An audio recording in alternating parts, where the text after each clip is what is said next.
Welcome, kindred hearts who still believe that fate has a way of setting two people back on the same path when the time is finally right. You've anchored yourself in a safe harbor of feelings, and you are on whispers of Turkish stars. Today I'm sharing a tale that reads like it was etched into the night sky, yet unfolded here on earth, day by patient day, choice by brave choice. It is a story of distance and return, of quiet courage and loud silences, of a bond that learned how to breathe again. We're talking about Gökberk Demirci and Özge Yagis, two names that once moved in rhythm, then drifted apart, and are now, against all odds and expectations, finding that rhythm again. What captured so many eyes and made countless hearts race?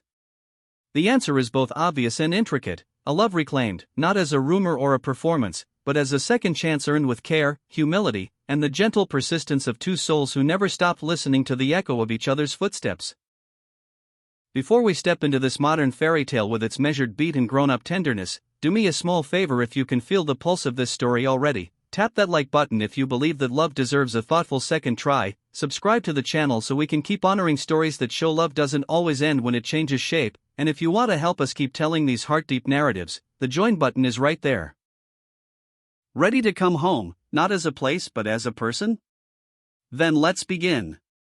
Picture them at the start, a spark that didn't need a spotlight to be seen. He, Gökberk, with that grounded intensity that makes a camera soften and lean closer, the kind of presence that feels like a promise. She, Özge, with quiet radiance and a poise that asks for no introduction, the sort of grace that doesn't hurry to be admired. There was a brightness between them, unmistakable and rare. They tried, they did. They gave their best to something that felt both intimate and infinite. But then life showed up in the way it always does for people who live in public while trying to keep something private: scenes to shoot, cities calling in different directions, days that blurred into nights, and a timeline that refused to wait. Misunderstandings crept in, not as storms at first but as fine mist, easy to ignore until it soaked everything. Distances grew. Habits turned into walls. And the calendar kept turning like a relentless tide. Yet what they had did not calcify into a relic.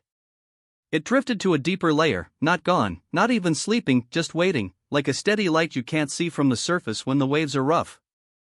It waited for the noise to quiet, for both of them to become more themselves, for pride to loosen its grip. So when the moment finally arrived, it didn't arrive with a dramatic crash or an accidental collision in front of gossip-seeking lenses. No, it came wrapped in a strange calm, at a carefully arranged event that wasn't about them at all, and somehow felt entirely theirs. They looked up and truly saw each other. The air shifted. The old familiarity stirred, not as a replay of youth but as a recognition of a language they still spoke without thinking.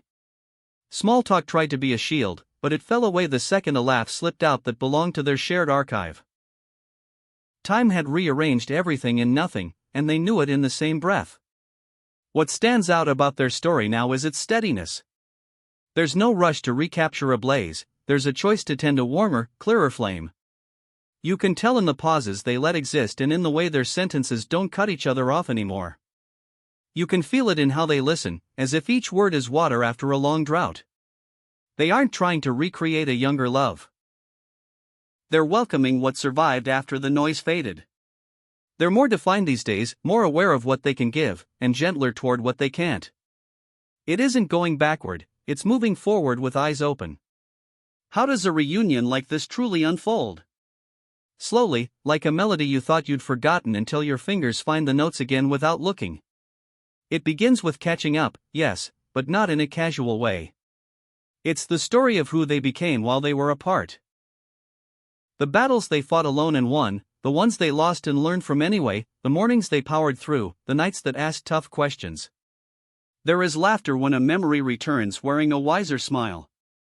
There is quiet when they reach the bruised places, the moments they wish they had handled better, the messages they never sent.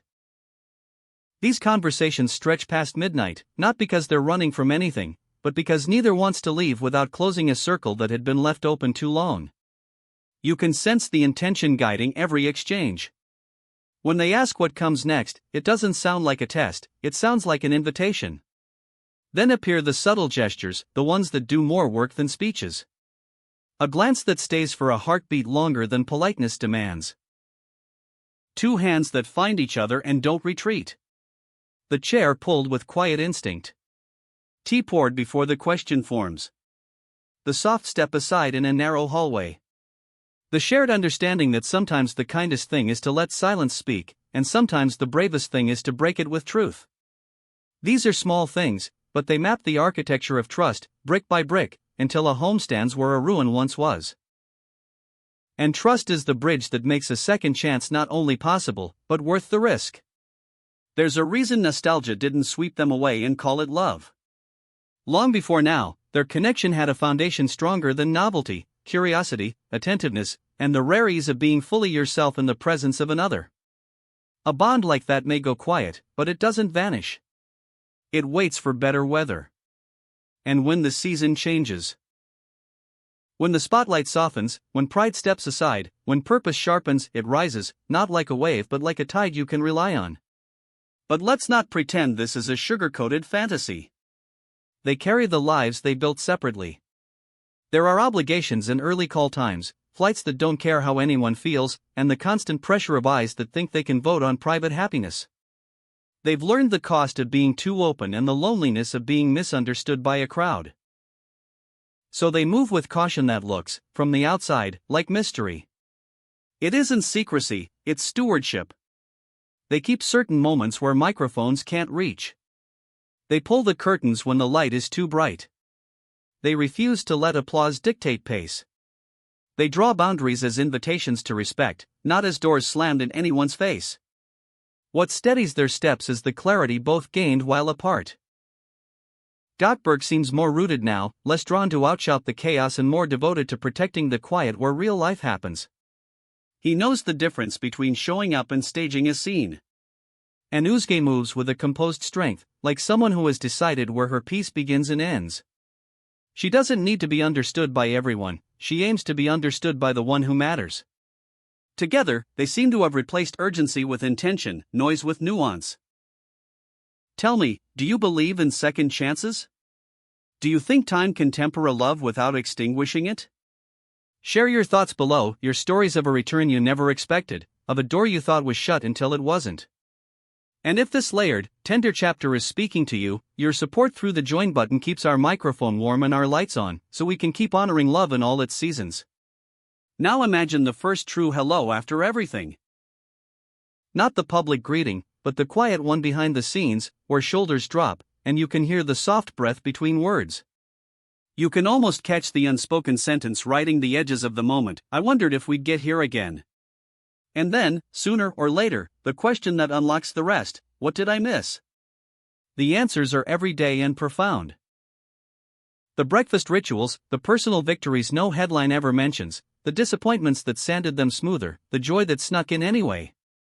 As they swap these pieces, they aren't just catching up, they're choosing to re-enter each other's daily weather with patience that prevents the door from slamming. There are quiet negotiations too, the kind that happen when yesterday meets today.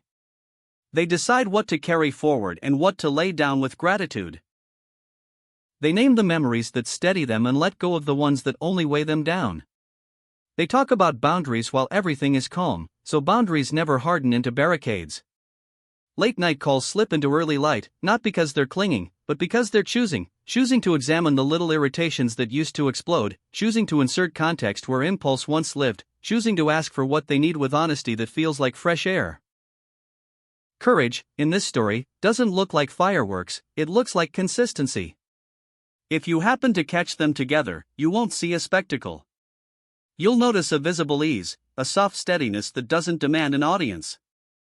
They walk side by side as if they've decided that togetherness is a posture, not a press release. They listen. They yield. They share those half smiles that belong to people who remember the same line from the same day and don't need to explain it.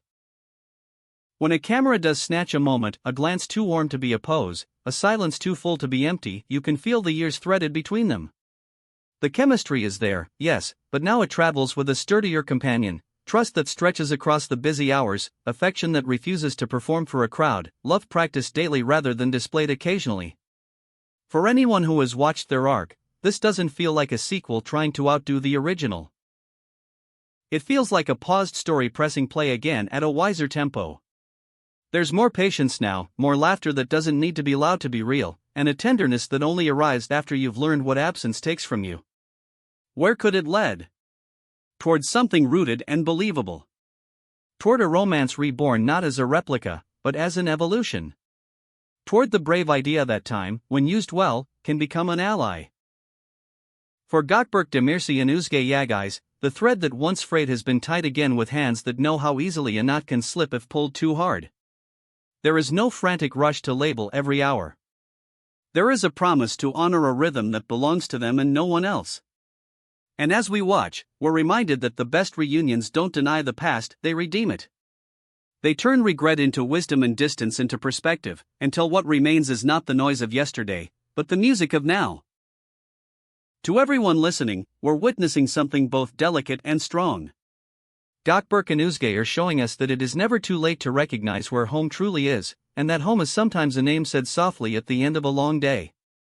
If this story of hope, maturity, and unhurried devotion has touched you, press like. Share it with someone who needs to believe that a pause isn't always the end. Subscribe to Whispers of Turkish Stars and ring that bell, because you know we'll be here, following each unguarded glance, each careful step, each new page, and we'll tell it the way it deserves to be told, with empathy, respect, and a little bit of wonder. Thank you for listening with your whole heart. Until the next time love finds its way back, we'll keep the light on for you.